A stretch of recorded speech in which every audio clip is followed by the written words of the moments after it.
take the presence of the storm to indicate the absence of God. Don't take the presence of the storm to indicate the absence of God. Sometimes when you enter into a storm, and there are all kinds of storms, health storms, physical storms, financial storms, emotional storms. There are all kinds of storms. I'm not talking about the storms that rain down water and the lightning and the thunder and all of that. I'm talking about storms that other people can't see. Undetectable storms. Storms that make people think you haven't been through anything. Because you get up out the bed every morning and you put your hair up and put your makeup on, and they don't know you put your smile on just like you did your makeup, and walked in smiling because you were going through a secret storm. Has anybody ever gone through a secret storm? See, when you're going through a visible storm, somebody will hand you an umbrella or a raft or some help or some assistance because they are aware of your suffering. But when you're going through a secret storm, there is no comfort there because nobody knows that you're dealing with a secret storm. They're jealous of the car you're driving, not knowing that it's 2 payments behind.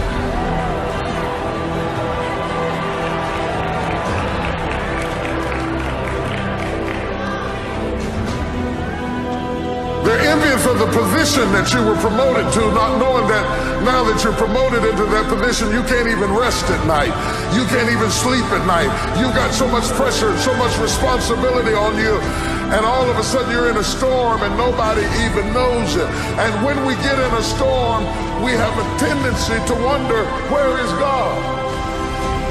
Job said, I looked for him. He was there a minute ago, but now I can't find him. I looked on the right side and I couldn't find him. I looked on the left side and I perceived him not. Where is God in the storm? Because we buy into this notion that if God was with us, we would have no storm. That if God were really with us, we would be happy.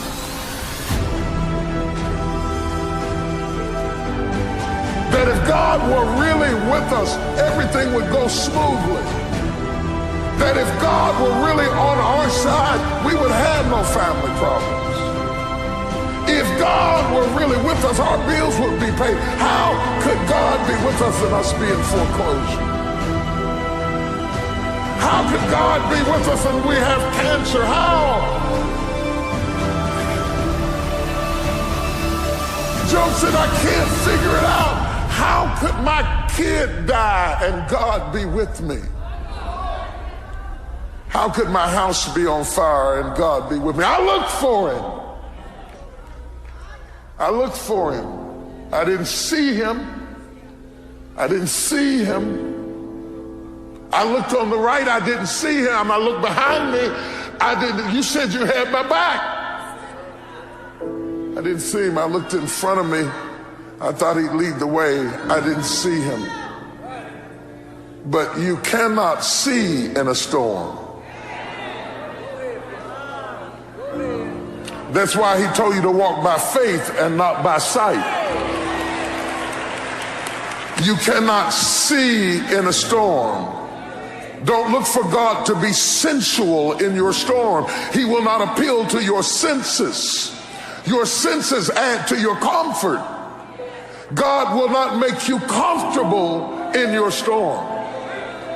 But just because you are in the presence of a storm, the storm does not negate the presence of God, nor does it indicate the absence of God. In fact, if you really want to see God do his best work, get in trouble. I know you think God does his best work when you're dancing in the church and you're clapping and you're raising your hands and all of that stuff. No. I know that God visits your praise. The Bible said he inhabits the praises of Israel. I understand that God visits your praise. But if you want to know where God lives, he lives in trouble. The Bible said he is a very, very present help in the time of trouble. If you're looking for God, he's in the storm. He may not be saying anything, Peter. You may find him asleep on the boat in the bottom of the ship, but don't think that he jumped off the boat because you were in a storm.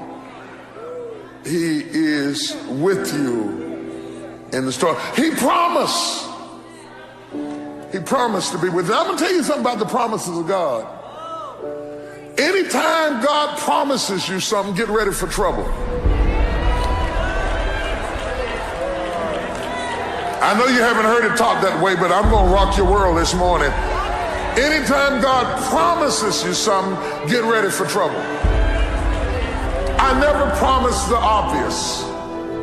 I never promise the obvious. You never promise the obvious. You give a promise when you know that something is going to come to make you doubt.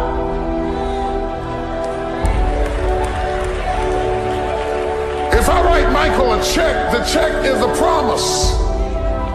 He cannot spend it, but it is a promise that the money is behind it.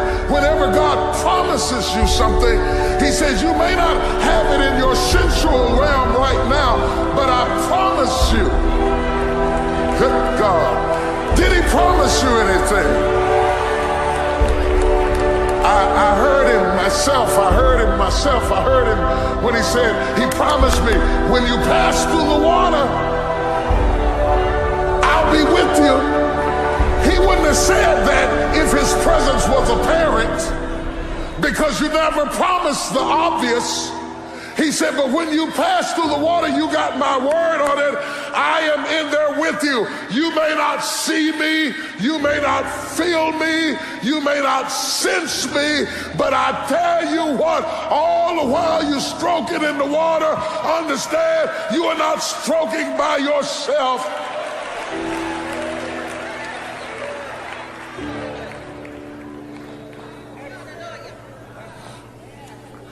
Don't be so aware of the storm that you lose awareness of the God in the storm.